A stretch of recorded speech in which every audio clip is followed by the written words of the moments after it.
So I was coming home dropping my kid off at school on a beautiful spring day, a lot like this one.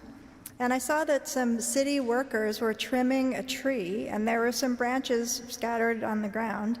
And it just so happened that that tree was in bloom. So I scooped up a few of these flowering branches, and I brought them home with me. Now, anyone who has ever dated me or is now married to me has early on come to the distressing realization that I actually dislike receiving beautiful flowers that are cut down in their prime and given to me as a symbol of love, only to watch them slowly die on the kitchen table. But these flowers were free. They were otherwise destined for the wood chipper. So I was thrilled to be able to bring them home and put them in water and admire their beauty. From high up in the tree, these flowers, these branches, looked like they're just covered with a kind of pale glow. But looking at them more closely, when I got them home, I realized that this glow was actually made up of little individual tufts, each about the size of a fist. And each tuft was really just a cluster of individual tiny little flowers. Each flower was comprised of tiny little petals, each the size of a pinky fingernail. So I started counting. 5 petals per flower, 20 flowers per cluster, approximately. That's 100 petals per cluster. How many cluster of flowers were on those couple branches that I brought home? About 20. 20 times 100, 2,000. There were 2,000 petals gracing these branches that were now on my kitchen table, just trimmings from an ordinary medium-sized tree. 2,000 petals. I thought I heard God chuckle at my amazement. I'm like, that's impossible. How could there be that many? I must have done the math wrong. God's like, count them yourself. If you really must quantify these things, actually don't. I'll just tell you. It's 2,439. I'm like, okay. God's like, that's nothing. Nothing. When you're going outside sometime, let me know. I'll go with you, and you'll see. So a few days later, I'm out running, and I go to the Ramble in Central Park. Most of you probably know the Ramble, a forested part of the park with a lake in the middle of it. I'm lucky enough to live within running distance. I find a corner of the lake where there aren't many people, and I look around. Flowering trees are everywhere, in full bloom, spectacular. And I think about those branches at home with 2,000 petals on them. Each of these trees bursting with branches just like that. This tree right in front of me, hundreds of thousands, maybe even millions of petals on it. That's 2,438,355, says God. I hear the laughter again. There are birds, too, all around me, reds, grays, browns, making a holy racket. The effortless abundance of it all. Each tree swaying in the breeze, each bush, each bird, just a gesture, just a splash of color.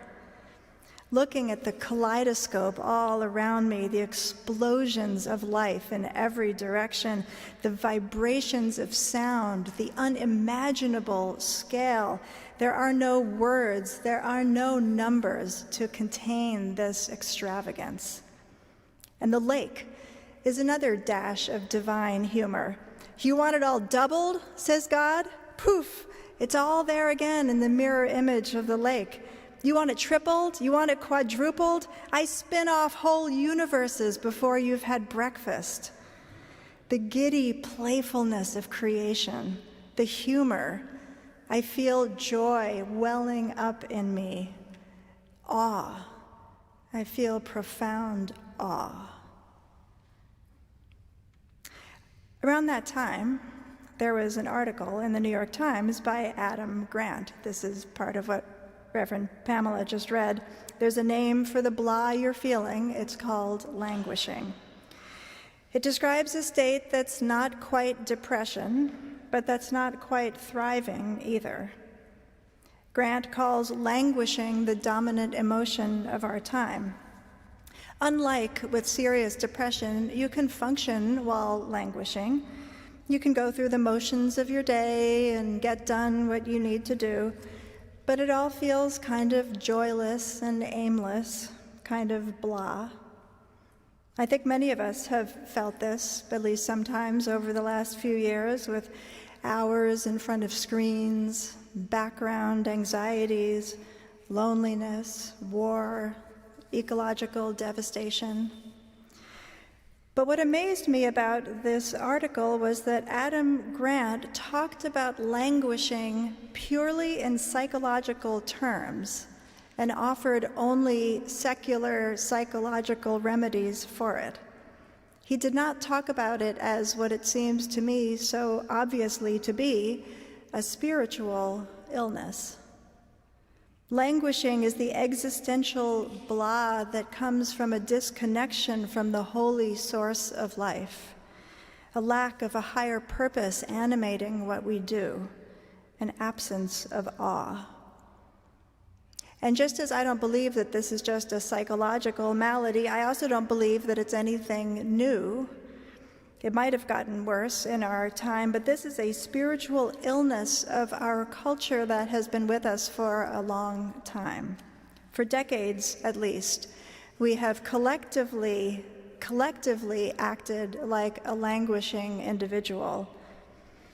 We function, we get things done, we get a lot done if you measure it by GDP or the amount that we produce or consume, how well we entertain ourselves.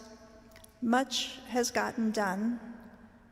But as a society, we've done it all with a kind of determined, teeth-clenched optimism, moving along the conveyor belt of progress without real joy.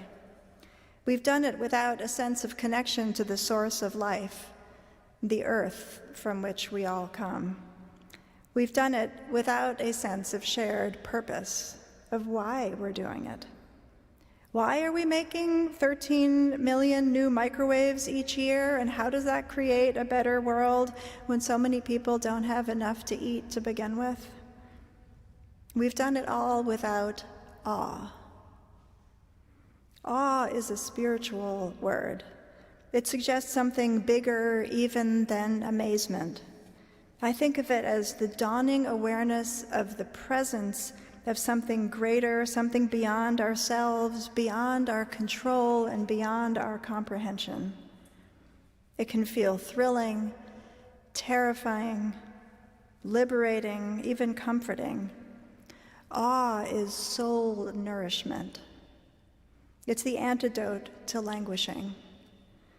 In the experience of awe, there can be no boredom. Life feels vibrant and purposeful, like we are part of a grand cosmic project yearning toward wholeness. It puts each of us in our place as one petal, one beautiful, fragrant, essential petal out of billions. The more we know and the more we open ourselves to it, the more it can fill our consciousness. I want to invite each of you to call up into your hearts an experience that you've had where you've felt even the slightest touch of awe. It can be an experience in nature, but it doesn't have to be. We humans channel that divine creativity in so many ways. Think of artists, architects. Think about all that went into designing and building this sanctuary that we're sitting in right now. Musicians, how they pluck sound and rhythm out of thin air and create another universe that makes us dance or cry. Scientists who create medicines that are saving lives at this very moment.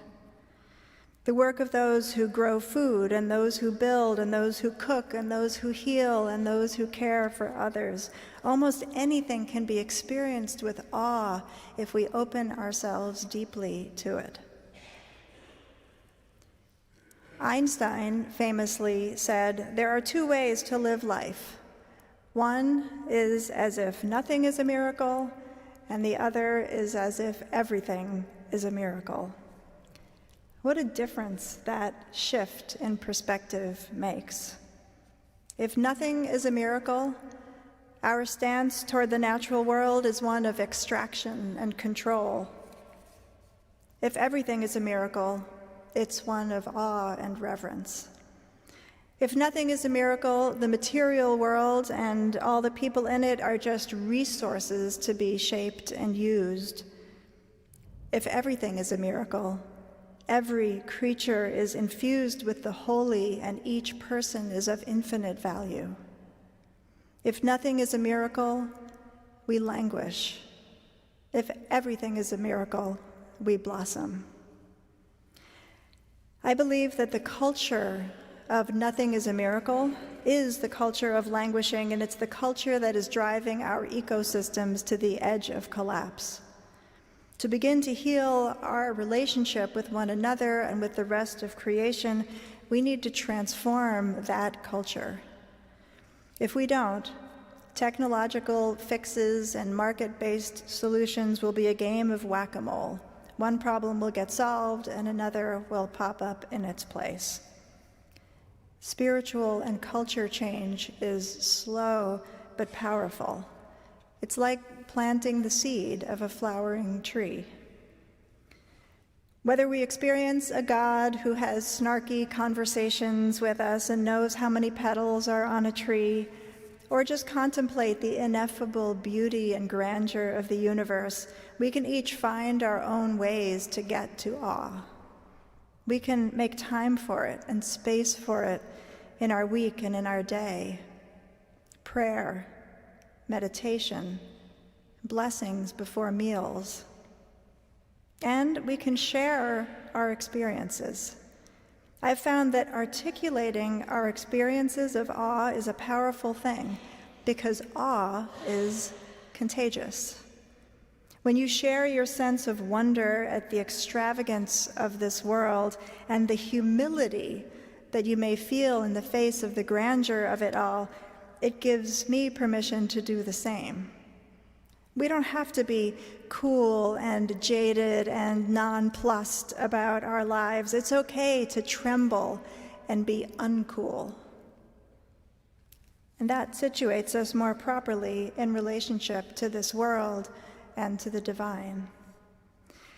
So I want to suggest an experiment that at coffee hour today, we each share an experience of awe. From little feelings of delight at an unfolding flower to a grand experience of oneness with the cosmic union, let's share from our own lives and listen to others sharing and see how that feels. Let's put ourselves repeatedly in situations and give ourselves the opening to notice how miraculous everything really is. Because it really is, starting with the fact that there is something rather than nothing. That there is something rather than nothing. And that the cosmic explosion of somethingness exploded into something so beautiful, so diverse, so unlikely as this earth, and then somehow spawned every petal on every flowering tree and every one of us. The probability of my existing and you existing and all of us existing at this same time and sharing these experiences right now is vanishingly small. It's all a miracle. My prayer for all of us is that we might expand our sense of wonder, see the miracles all around us, work toward healing, languish no more, and come to know life as the awesome gift that it is.